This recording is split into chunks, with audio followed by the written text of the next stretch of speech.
আল্লাহুম্মা কানাত লি বিনতু আম, আল্লাহ আমার একটা চাচাতো বোন ছিল, কানাত আহাব্বান নাসি ইলাইয়া, এই বোনটা অনেক সুন্দরী ছিল, আমার কাছে খুব প্রিয় ছিল।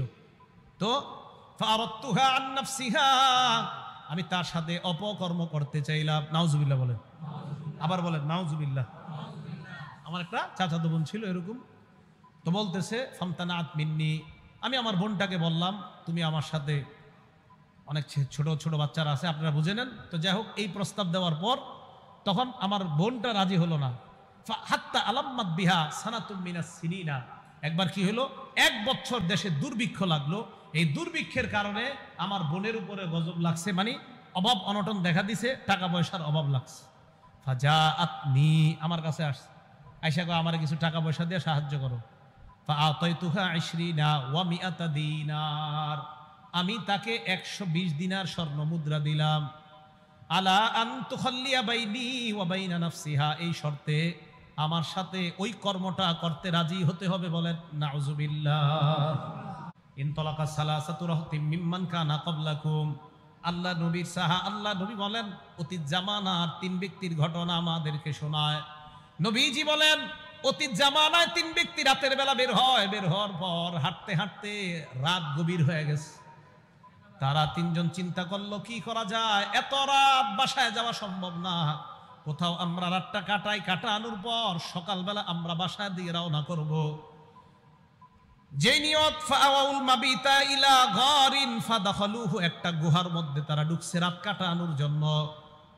গুহায় ঢুকার পর তাদের নিয়ত আজকে গুহার মধ্যে রাতের ঘুমায় আমরা কাটায়া দিব, সকালবেলা আবার বাসায় রওনা করব। গুহায় ঢুকছে, ফানহাদারাত সখরাতুম মিনাল জাবাল, পাহাড় থেকে একটা পাথর আসছে, আসার পর ওই গুহার মুখে আইসা পড়ছে। ফাসাদ্দাত আলাইহিমুল গার, পুরা গুহার মুখটা পাথর বন্ধ করে দিস, পুরা গুহার মুখে পাথর। বেশি সময় স্থায়ী হয়ে গেলে মারা যাবে, অক্সিজেন যাবে না, খানা টানা তো কিচ্ছুই নেই, কেউ জানবে না, মারা যাবে। এই 3 জনে চিন্তা করতেছে ইন্না লিল্লাহ, এখন কি হবে। ফাকালু, 3 জন পরামর্শে বসছে। এটা মন দিয়ে শুনেন, আপনাদের সারা জীবনের জন্য, নিজেরা হয়তো শুনছেন কিন্তু আজকে এটা আমলের, প্রত্যেক দিনই আমলটা করতে পারেন। তারা 3 জন যে কথাটা বলছে এটা আমার আর আপনারও কথা হবে আজকে থেকে। 3 জনে বলতেছে লা ইউনজিকুম মিন হাদিহিস সখরা ইল্লা আন তাদউল্লাহা বিসালিহি আমালিকুম, এই পাথর নামক বিপদ থেকে কোনো জিনিস আমাদেরকে উদ্ধার করতে পারবে না, একমাত্র আমাদের জীবনের খাঁটি কোনো আমল দিয়ে যদি আল্লাহর কাছে দোয়া করতে পারি, ওই দোয়ার বদৌলতে আশা করা যায় এই পাথর আল্লাহ সরায়া দিবেন। তাহলে আপনারা জীবনে ভালো কিছু কাজ করছেন আসি নিশ্চিত, তো মাঝে মাঝে আল্লাহরে বলবেন আল্লাহ ওই দিন ওই কাজটা আমি তোমারে খুশি করার জন্য যদি কইরা থাকি, তো মাবুদ আমার এই আশাটা তুমি পুরা করো, এইভাবে বলা। তো 3 জন পরামর্শ করার পর কয় ঠিক আছে, আগে কে দোয়া করবে? তো একজন আগে দোয়া করবে। উনি বলতে লাগলেন আল্লাহকে, আল্লাহুম্মা কানালি আবাওয়ানি শাইখানি কাবীরান, আল্লাহ আমার 2 জন মা বাবা ছিল। মা বাবা 2 জন আছে কার কার? হাত তোলেন তো। 2 জনই আছে কার কার? হাত নামান। 1 জন আছে কার? মা অথবা বাবা? হ্যাঁ, 1 জন।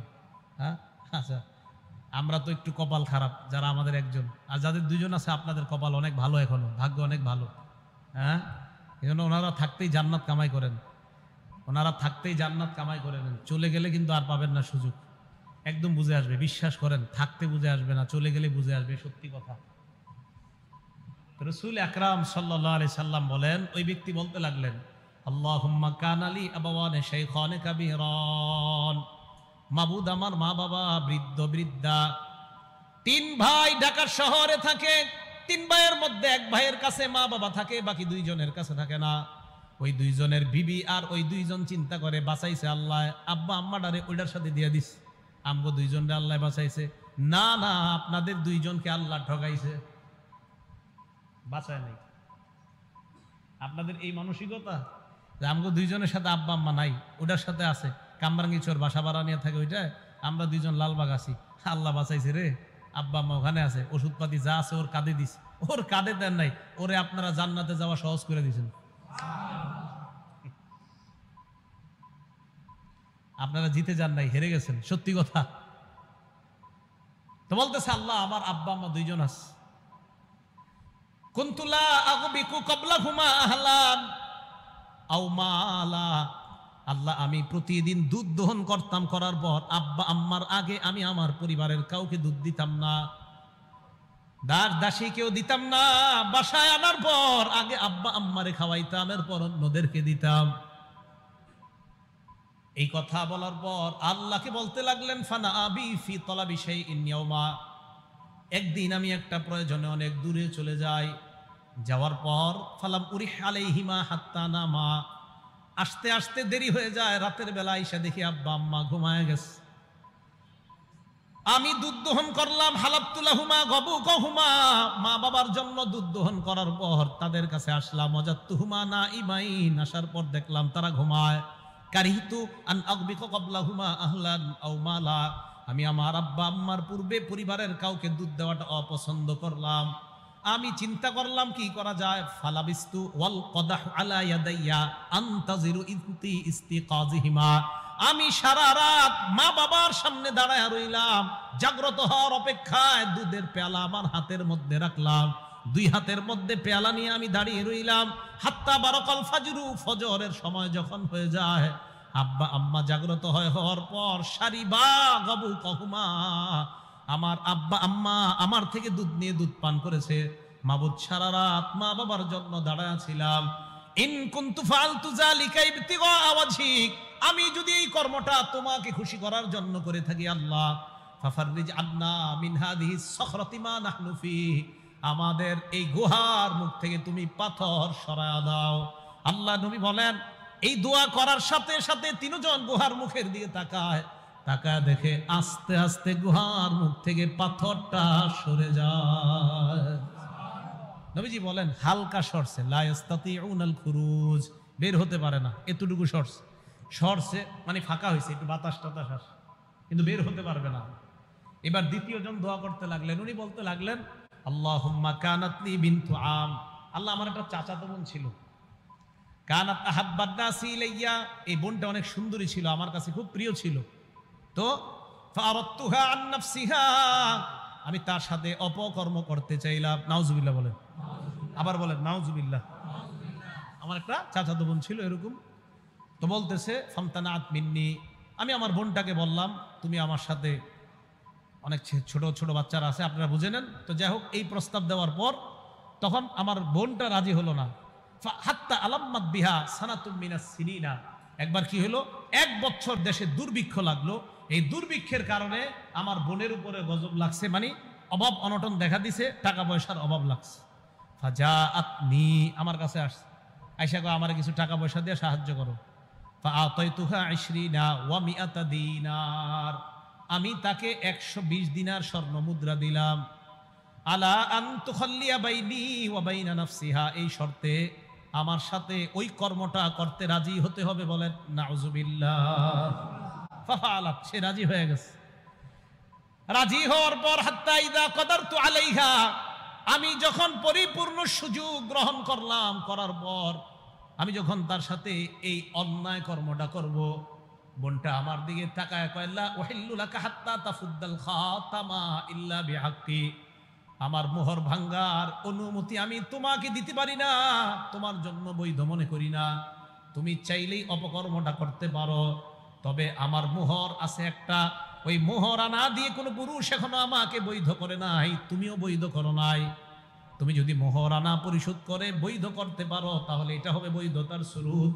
অবৈধভাবে আমি তোমার জন্য এই কর্মটা অন্যায় মনে করতেছি। ওই ব্যক্তি বলেন ফাতাহাররাজতু মিনাল বুকুই আলাইহা, আমার বোন এটা বলার পর আমার মাঝে তোমার ভয় সৃষ্টি হয়ে যায়। আমি এই অন্যায় কর্মটা করা, তার সাথে করাটা গুনাহ মনে করলাম। ফানসরাফতু আনহা, সেখান থেকে আমি ফিরে গেলাম। ওয়া তারাক্তুল্লাযী, আমি যে স্বর্ণ আমার বোনকে দিয়েছিলাম এটাও বললাম অপকর্মের তো প্রশ্ন আসে না, 120 দিনার স্বর্ণ তোমাকে দিয়েছিলাম, এটাও আমাকে ফেরত দিতে হবে না। আল্লাহ, আমি যদি তোমাকে খুশি করার জন্য সেদিন এই অন্যায় কর্ম থেকে ফিরে আসি আর এই টাকাগুলা মাফ করে দিছি, মাবুদ যদি তোমাকে খুশি করার জন্য হয়ে থাকে, আমাদের এই গুহার মুখ থেকে তুমি পাথর সরায়া দাও। নবীজি বলেন তারা তাকায় দেখে আস্তে আস্তে পাথরটা আর একটু সরে যায়, গায়রা আন্নাহুম লা ইস্তাতিউনাল খুরুজ, তবে বের হওয়ার মতো এখনো সরে না। শর্টস। বাকি আছে কয়জন? এই একজন কয় আল্লাহুম্মা ইন্নী ইস্তাজারতু উজারা, আল্লাহ আমি শ্রমিক নিয়োগ দিয়েছিলাম কাজে, ফাআতাইতু আজরাহুম, শ্রমিকদেরকে তাদের পারিশ্রমিক দিয়ে দিয়েছি, গায়রা রাজুলিন ওয়াহিদ, একজন ছাড়া। এক ব্যক্তি তার পারিশ্রমিক না গিয়ে চলে গেছে, হাদিসে আসছে ওয়া তারাকাল্লাযী লাহু ওয়া যাহাবা, তার পারিশ্রমিক না নিয়ে সে চলে গেছে। আমি চিন্তা করলাম কি করা যায়, ফাসাম্মারতু আজরাহু, আমি তার পারিশ্রমিকটা ব্যবসায় খাটাইলাম। সুবহানাল্লাহ। এই যুগের গার্মেন্টস মালিকরা এটা করবে? আল্লাহ জানে, হয়তো করবে, আছে ভালো মালিক থাকতেও পারে। আমি তার টাকাটা ব্যবসা খাটাইলাম, খাটানোর পর ফাঁকা সুরাত মিনহুল আমওয়াল, প্রচুর সম্পদ হয়েছে এই টাকায়। ফাজা আনি বাদা হিনিন, কিছুদিন পর আমার কাছে আসছে, আসার পর কয় আদ্দি ইলাইয়া আজরি, আমার পারিশ্রমিক দাও। আমি তাকে মাঠের কাছে নিয়ে গেলাম, নিয়ে যাওয়ার পর মাঠের দিকে তাকে বললাম তুমি মাঠের দিকে তাকাও, তো মাঠে তাকাইছে। তাকানোর পর দেখে ওট, গরু, ছাগল, বেড়া, বকরি, দুম্বা, অনেক কিছু দেখা যায়। আর ওই জামানায় দাস দাসী এগুলাও দেখা যায়। ওই ব্যক্তি কয় আমাকে এইখানে কেন আনলা? শ্রমিককে মালিক জবাব দেয় কুল্লু শাইইম মা তারা মিনাল ইবিলি ওয়াল বাকরি ওয়াল গনামি ওয়ার রাকিক, এই যে গরু, ছাগল, ওট আর দাস দাসী যা দেখো সব তোমার। সুবহানাল্লাহ। এখন কথাটা শোনেন, হাদিসের কথা। ওই লোক কয় কি, আতাস্তাহজিউ বি, আপনি কি আমার সাথে উপহাস করেন, ঠাট্টা করেন নাকি? ওই লোক জবাব দেয় ওয়াল্লাহি লা আস্তাহজিউ বিকা, আল্লাহর কসম আমি ঠাট্টা করছি না, সব তোমার। সেদিন তোমাকে খুশি করার জন্য যদি করে থাকি, লোকটাকে সব আমি দিয়ে দিলাম। এই লোকটাও সব রেখে একটা কিছু রাখে নাই, সব নিয়ে গেছে। আমি যদি এই আমলটা তোমার জন্য করে থাকি, তুমি পাথরের, এই পাহাড়ের মুখ থেকে পাথর সরায়া দাও। নবীজি বলেন তারা তাকায় দেখে পাহাড়ের ওই গুহার মুখ থেকে পাথর পরিপূর্ণভাবে সরে যায়। খরজু ইয়ামশুনা, বের হয়ে তারা হাঁটতে লাগলেন। এই হাদিস থেকে বোঝা যায় আমল যদি আল্লাহর জন্য করা হয়, আর ওইটাতেও যদি আল্লাহরে অভিমান, মাঝে মাঝে আপনি চিন্তা করেন যে ওইটারে যদি ইয়া করে দোয়া করা যায়, আল্লাহ আমি না ওইটা করছি আপনারে খুশি করার জন্য, মাবুদ গো আপনি কবুল করে নেন, তো এইভাবে যদি আল্লাহকে বলা যায়, আর এটা আসলে যদি আল্লাহর জন্য হয়, আল্লাহ দোয়া কবুল করে নেন। কথা কি বুঝে আসছে সবার? আরেকটা হাদিস শোনাই, তিরমিজি শরীফের 2325 নাম্বার হাদিস, 2325 নাম্বার হাদিস। এই হাদিসটা মুখস্থ করতে হবে সবার। কি করতে হবে? বলে না কি করতে হবে? আরে হ্যাঁ, নবীজি মুখস্থ করাইছে সাহাবাদেরকে, তো আমি তো আপনাদেরকে মুখস্থ করাইতে হবে, না তো হবে না। এই হাদিস সাহাবাদেরকে নবীজি মুখস্থ করাইছে, তা আপনাদেরকে মুখস্থ না করাইলে তো হবে না। কি তৈরি আছেন তো? হ্যাঁ, বাকি আশার বাণী হলো আপনাদের আরবিটা মুখস্থ করতে হবে না, বাংলাটা করলেই চলবে। ঠিক আছে তো?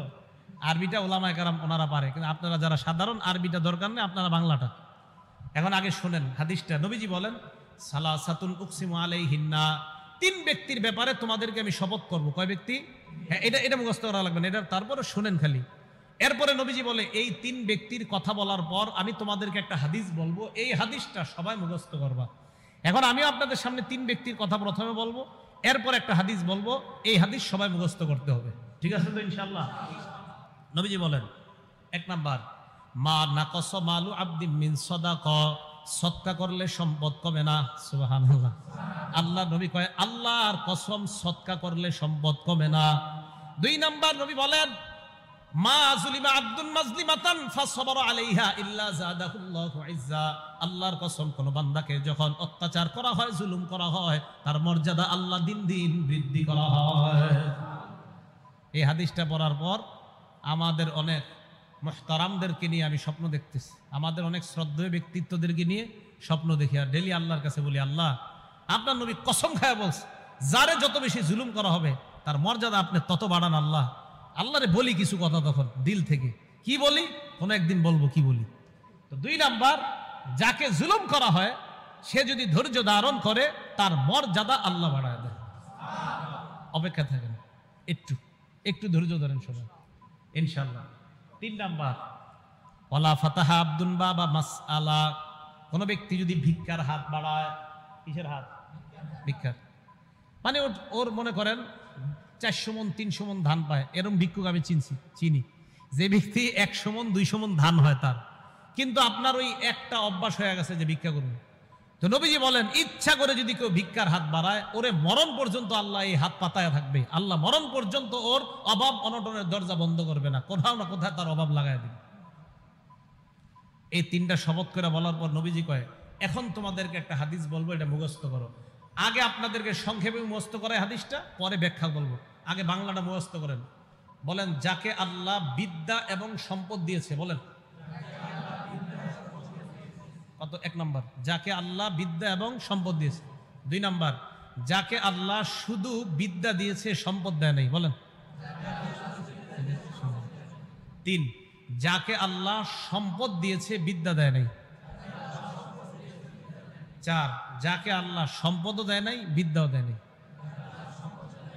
আচ্ছা, আমি আবার বলি, আপনারা এবার মন দিয়ে শুনেন, পরে আবার জিজ্ঞাসা করলে আপনারা বলবেন। 1 নাম্বার, যাকে আল্লাহ বিদ্যা সম্পদ উভয়টা দিয়েছেন। 2 নাম্বার, যাকে আল্লাহ বিদ্যা দিয়েছেন, সম্পদ দেননি। 3 নাম্বার, যাকে আল্লাহ সম্পদ দিয়েছেন, বিদ্যা দেননি। 4 নাম্বার, যাকে আল্লাহ সম্পদও দেননি, বিদ্যাও দেননি। এবার আপনারা বলবেন, আমি আঙ্গুল তুলছি, বলেন। 1 নাম্বার, 2 নাম্বার, 2 নাম্বার আপনি কি কইলেন? হ্যাঁ, 2 নাম্বার, যাকে আল্লাহ। 3 নাম্বার, 4 নাম্বার, মুখস্থ থাকবে সবার? মুখস্থ থাকলে এবার বিস্তারিত বলি, থাকবে তো ইনশাআল্লাহ? হ্যাঁ, দেখেন, ক্বালা রাসূলুল্লাহ সাল্লাল্লাহু আলাইহি ওয়াসাল্লাম ইন্নামাদ দুনিয়া লিআরবাতি নাফার। আল্লাহ নবী বলেন, দুনিয়াতে মানুষ 4 প্রকার। জোরে বলেন, দুনিয়াতে মানুষ কয় প্রকার? 1 নাম্বার, আব্দিন রাযাকাহুল্লাহু ইলমান ওয়া মালা। 1 নাম্বার, যাকে আল্লাহ সম্পদ দিয়েছেন, বিদ্যা দিয়েছেন। 1 নাম্বার, যাকে আল্লাহ সম্পদ দিয়েছেন, বিদ্যা দিয়েছেন, ফাহুয়া ইয়াত্তাকি ফীহি রাব্বা। ওই ব্যক্তি আল্লাহকে ভয় করে, কারণ তার কোরআন হাদিসের বিদ্যা আছে। কোরআন হাদিসের বিদ্যা থাকার কারণে আল্লাহকে ভয় করে। ওয়া ইয়াসিলু ফীহি রাহিমা। আল্লাহর জন্য ওই ব্যক্তি আত্মীয়তার সম্পর্ক রক্ষা করে। ওয়া ইয়ালামু আন্না লিল্লাহি ফীহি হাক্কা। টাকা আছে আর কোরআন হাদিসের বিদ্যা থাকার কারণে ওই ব্যক্তি বুঝে, আমার এই সম্পদের মাঝে আল্লাহর হক আছে। তাহলে 1 নাম্বার, যাকে আল্লাহ বিদ্যা দিয়েছেন, সম্পদ দিয়েছেন। কোন আলেমকে যদি আল্লাহ বিদ্যা দেয় এবং সম্পদ দেয়, ওই আলেম তার বিদ্যার মাধ্যমে তার সম্পদ কোথায় খরচ করতে হবে এটা তার জানা আছে। আল্লাহ নবী বলেন, ফাহুয়া বিআফজালিল মানাজিল। এই ব্যক্তি সবচাইতে শ্রেষ্ঠ মর্যাদাবান ব্যক্তি হয়ে যায়। সম্পদ আছে, টাকা আছে, কিন্তু সঠিকভাবে খরচ করে, এই ব্যক্তি শ্রেষ্ঠ ব্যক্তি। 2, ওয়া আব্দিন রাযাকাহুল্লাহু ইলমান ওয়া লাম ইয়ারযুকহু মালা। 2 নাম্বার, যাকে আল্লাহ বিদ্যা দিয়েছে, সম্পদ দেয় নাই। এমন অনেক আলেম আছে, আলেমদের মধ্যে 90% মাশাআল্লাহ আলেম, খুব ভালো আলেম, এলেম আছে, কিন্তু টাকা নাই, আছে না? মসজিদের ইমাম সাহেবদের এদিকে বেতন কেমন দেন তা তো জানি না আমি। চিন্তা করে এই জায়গায় বেতন যত কম দেওয়া যায়, হ্যাঁ, এই চিন্তা চেতনা। ওলামায়ে কেরামকে মর্যাদা দিছে আল্লাহ, আপনারা দেন না কেন? এটা আমি মাঝে মাঝে চিন্তা করি। ওলামায়ে কেরামকে মর্যাদা দিছে কে?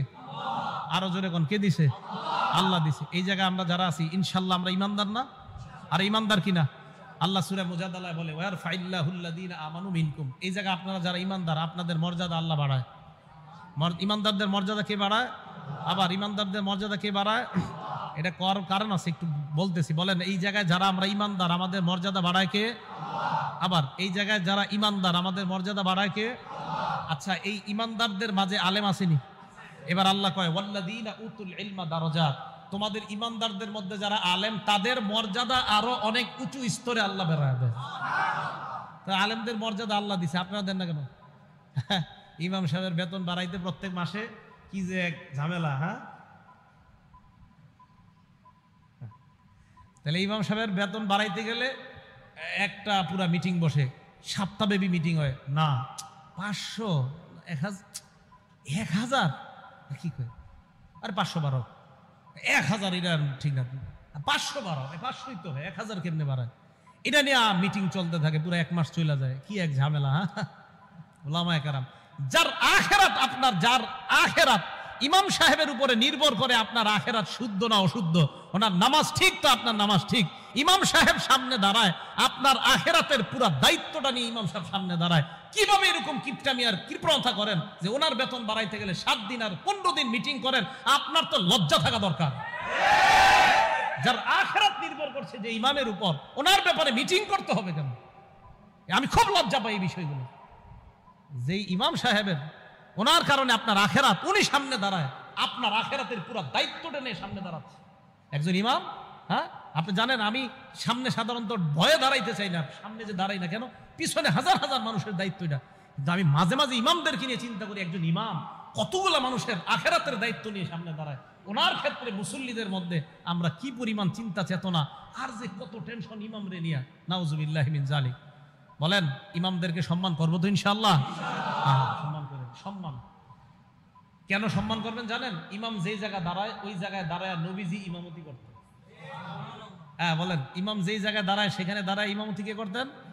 আবার বলেন, যেই জায়গায় ইমাম সাহেব দাঁড়ায় ওখানে দাঁড়ায় ইমামতি কে করতেন? ঠিক আছে, সম্মান আরো কমানো না।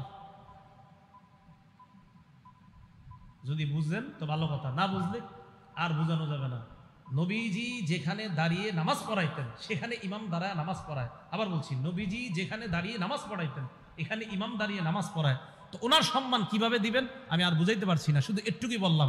যেখানে নবীজি দাঁড়িয়ে নামাজ আদায় করতেন, যেখানে নবীজি দাঁড়িয়ে সাহাবাদেরকে নামাজ পড়াইতেন, সেই জায়গাগুলোতে আল্লাহ তার নির্বাচিত বান্দাদেরকে দাঁড় করাচ্ছে, নবীওয়ালা দায়িত্বটা তার মাধ্যমে আল্লাহ পূরণ করতেছে। এখন তার সম্মান কিভাবে দিবেন আমি আর কিছু বলবো না, শুধু একটা কথা বলে গেলাম যে নবীজি যেই জায়গায় দাঁড়াইতেন সেখানে ওই ইমাম দাঁড়াচ্ছে, তার মর্যাদা কিভাবে দিবেন আপনারা চিন্তা করুন। নবীজির মহব্বত করেন না সবাই? বুঝা যাবে করেন কিনা। আসেন, 1 নাম্বার, যাকে আল্লাহ সম্পদ দিছে, বিদ্যা দিছে, মনে আছে তো? 2 নাম্বার, ওলামায়ে কেরাম, এলেম আছে, সম্পদ নাই। এলেম আছে, সম্পদ নাই। তো উনি চিন্তা করে, আল্লাহ আমার যদি সম্পদ থাকতো, লাবিল তো মিসলা আমালি ফুলান, আমিও তার মতো দান করতাম। আমার সম্পদ নাই তাই আমি দান করি না, যদি থাকতো আমি তার মতো দান করতাম। আল্লাহ নবী বলেন ফাজরুহুমা সাওয়া, প্রথম ব্যক্তি যেমন দুনিয়ার শ্রেষ্ঠ বান্দা, দ্বিতীয় ব্যক্তিও আল্লাহর কাছে ওই প্রথম ব্যক্তির মতো শ্রেষ্ঠ হয়ে যায়। দ্বিতীয় জনে টাকা পয়সা দান না করে প্রথম জনের মতোই নিয়ত। এবার 3 নাম্বার কে জানি? যাকে আল্লাহ সম্পদ দিছে, বিদ্যা দেয় নাই। ও আবদিন রাযাকাহুল্লাহু মা লাম ইয়ারযুকহু ইলমা, যাকে আল্লাহ সম্পদ দিয়েছে বিদ্যা দেয় নাই, এই ব্যক্তি এবার সম্পদ কি করে? ফাহুয়া ইয়াখবিতু ফি মালিহি, তার সম্পদ যেমনি ইচ্ছে এমনি খরচ করে। ভারত পাকিস্তানের খেলার সময় 1 কোটি টাকা বাজি নেয়, জুয়া খেলে, টাস খেলে, ইত্যাদি খেলার মধ্যে তার টাকা নষ্ট করে। আলেমদের কাছে মাসালা জিজ্ঞাসা করে না, টাকা যেমনি মন চায় এইভাবে খরচ করে। আল্লাহ নবী বলেন ফাহুয়া বিআখবাসিল মানাজিল, এই লোকটা সবচেয়ে নিকৃষ্ট, বলেন নাউজুবিল্লাহ।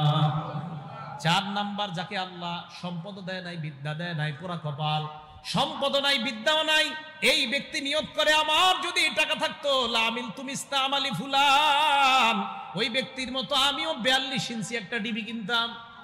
নিয়ত করে, টাকা নাই কিন্তু নিয়ত করে, আরে আজকে আমার থাকলে বুঝাই দিতাম, আপনি এই শোরুম থেকে টিভিটা নিতেছেন, আমার থাকলে আমিও বুঝাইতাম। এর এইরকম নিয়ত। নবীজি বলেন ফাবিজরুহুমা সাওয়া, শেষ 2 জনের মাকাম এক, শেষ 2 জনের মাকাম এক। শেষ 2 জন নিকৃষ্ট বান্দা, প্রথম 2 জন উৎকৃষ্ট বান্দা, শেষ 2 জন নিকৃষ্ট বান্দা। সবার মনে থাকবে তো এটা? তাহলে এটা নবী সব সাহাবাদেরকে মুখস্থ করাইছে এই হাদিসটা। 1 নাম্বার, যাকে বিদ্যা, এলেম, বিদ্যা আর সম্পদ দিছে। 2 নাম্বার, যাকে আল্লাহ এলেম দিছে, সম্পদ দেয় নাই। 3 নাম্বার, যাকে আল্লাহ সম্পদ দিছে, এলেম দেয় নাই। 4 নাম্বার, যাকে এলেমও দেয় নাই, সম্পদও দেয় নাই। প্রথম 2 জন শ্রেষ্ঠ, শেষের 2 জন নিকৃষ্ট। আল্লাহ শেষ 2 জন থেকে হেফাজত করেন, প্রথম 2 জনের অন্তর্ভুক্ত হওয়ার তৌফিক দান। মনে থাকবে তো ইনশাআল্লাহ? তাহলে আজকে আমরা হাফেজে কোরআন যারা নতুন করে হেফজ নিল এবং এই মাদ্রাসায় যারা পড়াই, আমাদের এই সমস্ত আমল, কর্ম, ইবাদত একমাত্র খুশি কাকে করার জন্য করব? আল্লাহকে করার জন্য। আল্লাহ পাক রব্বুল আলামিন আমাদের সকলকে ইখলাসের সাথে যে কথাগুলো আমরা শুনলাম, আচ্ছা এতক্ষণ যে আমি বয়ান করছি এটা নিয়ত সঠিক করে শুনছেননি তো? কি বয়ান করলাম? এত বয়ানে তো করলাম সব আমল করতে হবে নিয়ত সঠিক করে। এতক্ষণ যে ওয়াজ করছি এটা নিয়ত সঠিক ছিল নি? এখন যে বয়ান করলাম নিয়ত সঠিক করে শুনছেন তো? জি, একটু আওয়াজ আস্তে আসতেছে। এতক্ষণ যে বয়ান করলাম নিয়ত যদি এখনো সঠিক না থাকে এখনই সঠিক করে নেন। আল্লাহ পাক রব্বুল আলামিন আমাদের প্রত্যেকটা আমল যেন একমাত্র আল্লাহর জন্য আমরা করতে পারি। আল্লাহ তৌফিক দান করেন।